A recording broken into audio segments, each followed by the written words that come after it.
ஈரோடு கிழக்கு தொகுதி இடைத்தேர்தல் விறுவிறுப்பாக நடைபெற்று கொண்டிருந்த நிலையில் திராவிட முன்னேற்றக் கழகத்தின் வேட்பாளராக இருக்கக்கூடிய சந்திரகுமார் அவர்களை விரட்டியடித்த அப்பகுதி மக்கள் என்ன நடந்தது?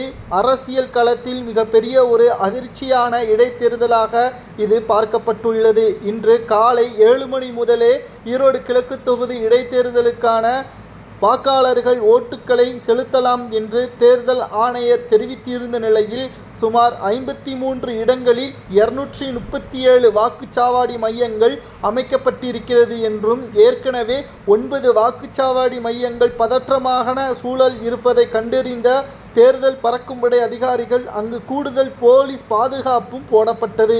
இந்த நிலையில்தான் அந்த 9 வாக்குச்சாவடியில்தான் இன்று பதற்றம் ஏற்பட்டுள்ளது. கிட்டத்தட்ட 34 நபர்களது ஓட்டுக்கள் போட முடியாமல் கள்ள ஓட்டுக்கள் போடப்பட்டதாக கூறி வாக்காளர்கள் திமுகவின் வேட்பாளரை சாடமடியாக திட்டியுள்ளதாகவும் அவரது உருவப்படத்தில் செருப்பை அடித்து விரட்டி அடிப்பது போல் ஒட்டுமொத்த எதிர்ப்புகளையும் தெரிவித்திருக்கிறார்கள். ஈரோடு கிழக்கு தொகுதியில் மொத்தம் இருக்கக்கூடிய வாக்காளர்களது எண்ணிக்கை 2,27,000 வாக்காளர்கள் இருப்பதாக தேர்தல் ஆணையம் தெரிவித்திருக்கிறது.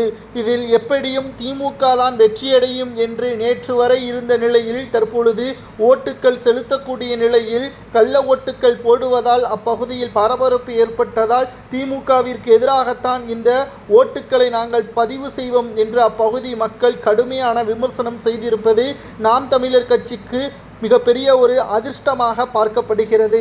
இதனால் சந்திரகுமார் அவர்களை தொலைபேசியில் அழைத்த முதல்வர் ஸ்டாலின் அவர்கள் என்ன நடக்கிறது ஈரோடு கிழக்கு தொகுதியில், இதுவரை ஒட்டுமொத்த நன்மதிப்பை பெற்றோம், ஆனால் தற்பொழுது கள்ள ஓட்டுக்கள் போட்டதன் மூலமாக ஒட்டுமொத்த எதிர்ப்புகளையும் கடைசி நேரத்தில் சந்தித்திருப்பதாக, இது தோல்வியின் உச்சத்திற்கு சென்று கூடும். ஏற்கனவே வாக்காளர்களது எண்ணிக்கை அதிகமாக இருக்கிறது. ஓட்டு சதவீதத்தில் குறைந்துவிட்டால் நிச்சயம் இந்த இடைத்தேர்தலில் தோற்கப்பட்டால் சட்டசபை தேர்தலில் மக்களை சந்திக்க முடியாது.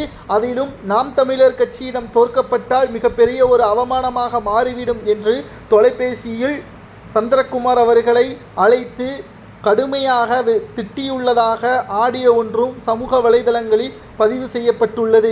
ஏனென்றால் திமுகவை பொறுத்தளவிற்கு ஒன்று பணத்தை கொடுத்து ஓட்டுக்களை போட வேண்டும், இல்லை என்றால் கள்ள ஓட்டுக்கள் போட வேண்டும் என்று ஏற்கனவே சீமான் அவர்கள் பேசியிருப்பார். தற்பொழுது இந்த ஒரு சூழலில்தான் இந்த பரபரப்பான தேர்தல் நாளன்று ஒட்டுமொத்த எதிர்ப்புகளையும் திமுகவின் வேட்பாளர் சந்திரகுமார் அவர்கள் பெற்றுள்ளார்.